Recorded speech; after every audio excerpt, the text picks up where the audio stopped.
শারদ প্রাতে বেজে উঠেছে আলোকমঞ্জিত ধরণীর বহিরাকাশে অন্তরিত মেঘমালা, প্রকৃতির অন্তরাকাশে জাগরিত জ্যোতির্ময়ী জগন্মাতার আগমন বার্তা।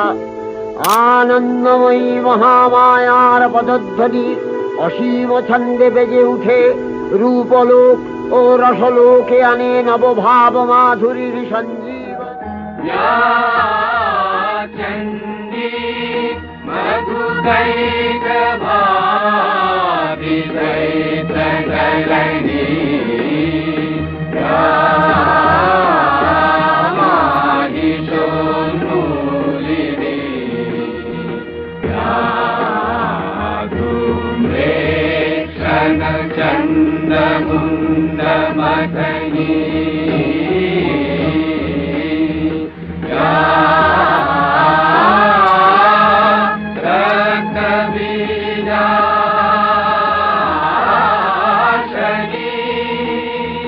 शक्ति